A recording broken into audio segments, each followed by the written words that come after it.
بسم اللہ الرحمن الرحیم۔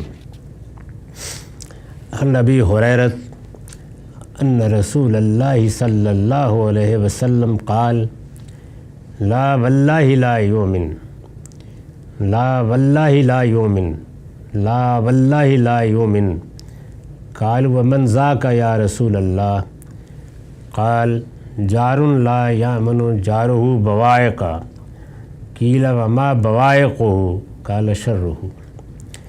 یہ مسند احمد کی روایت ہے، اس کا رقم ہے 8432۔ ترجمہ ہے، ابو ہریرہ رضی اللہ عنہ روایت کرتے ہیں کہ رسول اللہ صلی اللہ علیہ وسلم نے فرمایا، نہیں، خدا کی قسم مومن نہیں ہو سکتا، نہیں، خدا کی قسم مومن نہیں ہو سکتا، نہیں، خدا کی قسم مومن نہیں ہو سکتا۔ یعنی کسی موقع پر بہت جذبے کے ساتھ، جیسے کہ کبھی کبھی رسالت مآب صلی اللہ علیہ وسلم زور دینے کے لیے اسلوب اختیار کرتے تھے، 3 مرتبہ یہ آپ نے فرمایا کہ نہیں، خدا کی قسم مومن نہیں ہو سکتا۔ لوگوں نے پوچھا کون یا رسول اللہ؟ اس طرح کی بات ظاہر ہے دہرائی اسی لیے جاتی ہے کہ لوگ متوجہ ہو جائیں، انہیں اندازہ ہو کہ کوئی بڑی اہم بات ہے جو اس وقت کرنی پیش نظر ہے، اور سامنے مومنین بیٹھے ہوئے ہیں، ایمان لائے ہیں اور بڑی مشقت اٹھا کے ایمان لائے ہیں۔ اپنا پرانا مذہب دین چھوڑ کے کسی نئے دین کو ایک ایسی بستی میں اختیار کرنا جو قبائلی پس منظر رکھتی ہے، کوئی آسان کام نہیں ہوتا۔ ان لوگوں کے سامنے اللہ کا رسول یہ کہہ رہا ہے کہ نہیں، مومن نہیں ہو سکتا، تو یہ بڑی تشویش، بڑی خطرے کی بات ہے۔ لوگ متوجہ ہوئے اور فرمایا کون یا رسول اللہ؟ اور اب سنیے جواب کیا دیا، من ذاک یا رسول اللہ، کون یا رسول اللہ؟ فرمایا جار لا یامن جارہ بوائقا، فرمایا وہ جس کے ہمسائے اس کے بوائق سے محفوظ نہ ہو۔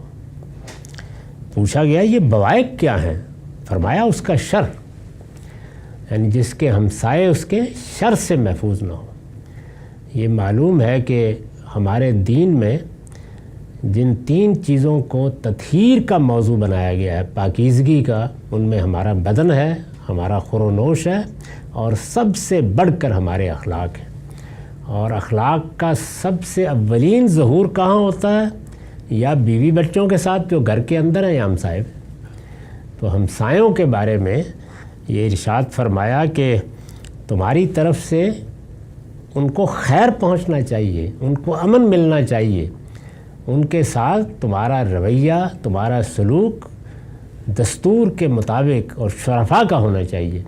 اگر تمہارے ہمسائے تمہارے شر سے خوف زدہ ہیں اور انہیں یہ اندیشہ ہے کہ ہم اس کی زبان سے، اس کے ہاتھ سے محفوظ نہیں ہیں، یا یہ ہمارے خلاف کوئی اقدام کر سکتا ہے، یا ہمیں تنگ کر سکتا ہے، یا ہمارے لیے اذیت کا باعث بن سکتا ہے، تو جانتے ہو کہ یہ کیا چیز ہے؟ اس کے بعد تمہارے ایمان کی حقیقت اللہ کے ہاں ختم سمجھی جائے گی، مومن ہی نہیں ہو سکتے تم۔ یعنی یہ محض کوئی گناہ کی بات نہیں ہے، بلکہ جو کچھ تم کرو گے وہ آخرت میں تمہیں منکروں کی صف میں لے جا کر کھڑا کر دے گا۔ اللہ تعالیٰ کے ہاں تمہاری سب چیزیں غارت ہو جائیں گی۔ اتنی بڑی بات اللہ کے پیغمبر نے فرمائی، اور یہ کہا کہ کوئی شخص مومن ہو کر یہ رویہ نہیں اختیار کر سکتا کہ اس کے ہمسائے اس سے آزار محسوس کریں۔ اس میں ظاہر ہے کہ بہت سی چیزیں ہیں جن میں کچھ باتیں تو وہ ہیں کہ جو آخری انتہا میں زیادتی بن جاتی ہیں، یعنی ہمسایہ آپ کے مقدمات کا ہدف بن جائے، آپ ہمسائے کی کوئی چیز چھین لیں، آپ اس کی زمین کے کسی حصے پر قبضہ کر لیں، آپ کسی موقع کے اوپر اینٹ پتھر جا ماریں، یہ تو آخری درجے کی چیزیں ہیں۔ لیکن وہ چیزیں بھی جو بظاہر معمولی ہوتی ہیں وہ سخت آزار کا باعث بن جاتی ہیں۔ آپ کے ہاں سے اٹھنے والی آوازیں، آپ نے کوئی گیت لگا دیا ہے، تلاوت لگا دی ہے، کوئی اور کام کر دیا ہے، نیکی کی کوئی بات ہے، لیکن دوسرے آدمی کو آپ زبردستی تو نہیں سنوا سکتے۔ تو اگر اس کے کانوں میں سوتے جاگتے ہوئے چیز پڑ رہی ہے، اس کے لیے آرام کرنا مشکل ہو گیا ہے، تو یہ اصل میں آپ کوئی نیکی اور خیر نہیں کر رہے ہیں، یہ آپ شر دوسرے تک پہنچا رہے ہیں۔ آپ نے اپنا کوڑا کرکٹ اٹھایا، اٹھا کے اس کے سامنے ڈال دیا، یا اس کی کوئی چیز خراب ہوتی ہے تو چلیں آپ کے گاڑی کھڑی کرنے سے یا آپ کے اٹھنے بیٹھنے سے خراب ہو گئی اور آپ نے کہا یہ بھی میرا حق ہے. تو چھوٹی سے چھوٹی چیز بھی اگر ہمسائے کے لیے آزار اور تکلیف کا باعث بن رہی ہے تو اس کا مطلب یہ ہے کہ آپ اللہ تعالیٰ کے ہاں جواب دہی کے مقام پر کھڑے ہیں. ہر شخص اگر اپنے ہمسائے کے بارے میں اس طرح اپنے فرائض کا ادراک کر لے تو اندازہ کر سکتے ہیں کہ دنیا میں کیسا امن قائم ہوتا ہے. اسلام کا مزاج یہ ہے کہ ریاست انسان اپنی ضرورتوں کے لحاظ سے قائم کرتا ہے، اس لیے وہ کبھی اسلام کا موضوع نہیں بنتی، فرد اسلام کا موضوع ہے. چنانچہ وہ کیا کرے گا؟ وہ یہ کرے گا کہ تمہیں پاکیزہ بننا ہے، تمہارے ہمسایوں کے ساتھ تمہارا رویہ یہ ہونا ہے، تمہارے اعزاء کی یہ ذمہ داریاں ہیں، تمہارے اقربا کے یہ حقوق ہیں. یعنی فرد کو اس کے فرائض بتائے جاتے ہیں.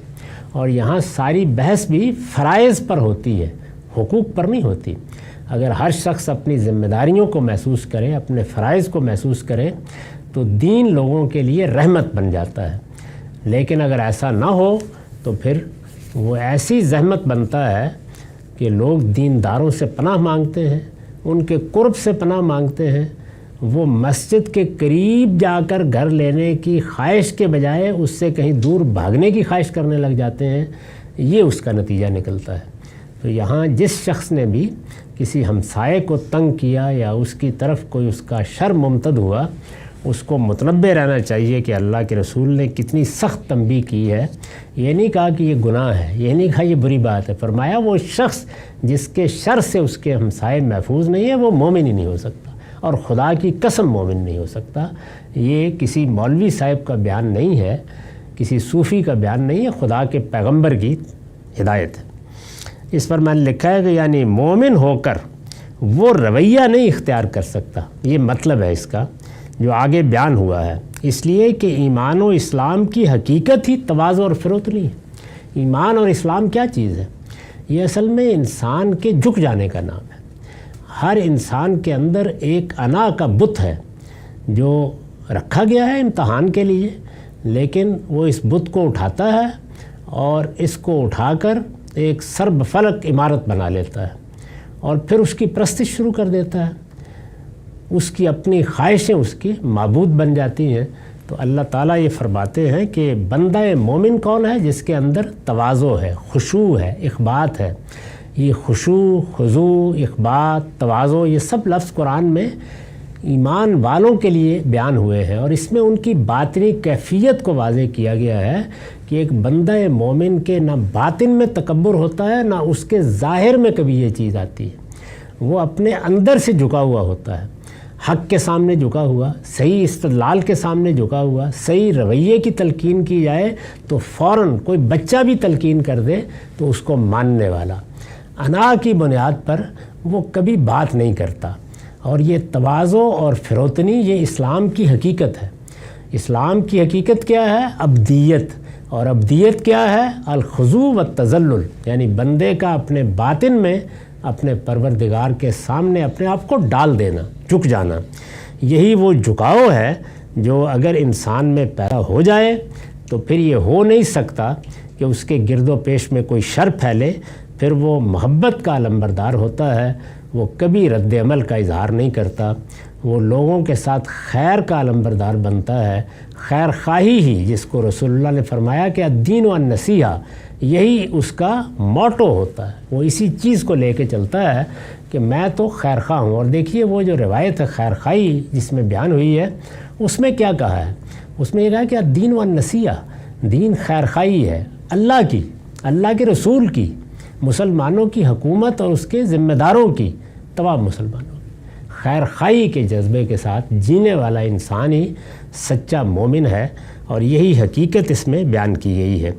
چنانچہ میں نے واضح کیا ہے کہ اس کے ساتھ، یعنی اس ایمان کے ساتھ، یہ جو حقیقی ایمان ہے جو اندر سے اس طرح پیدا ہوتا ہے اور انسان کی انا کو ختم کر کے اس کو خدا کے سامنے جھکا دیتا ہے، اس کے ساتھ کسی شخص سے یہ توقع نہیں ہو سکتی کہ وہ دوسروں کے لیے باعث آزار ہوگا، دوسروں کو کوئی اذیت پہنچائے گا، کوئی نقصان پہنچائے گا، ان کے ساتھ کوئی زیادتی کرے گا. یہ کسی مومن سے متوقع ہی نہیں ہو سکتا، یہ ہونا ہی نہیں چاہیے. یعنی کسی آدمی کا یہ تعارف کہ میں ایمان لے آیا ہوں، یہ اصل میں یہ اعلان ہے کہ اب ساری دنیا مجھ سے مامون ہے، امن میں۔ اسی کو ایک دوسری جگہ اس طرح بیان کیا ہے کہ مسلمان وہ ہوتا ہے جس کی ہاتھ اور زبان سے دوسرے انسان محفوظ رہیں۔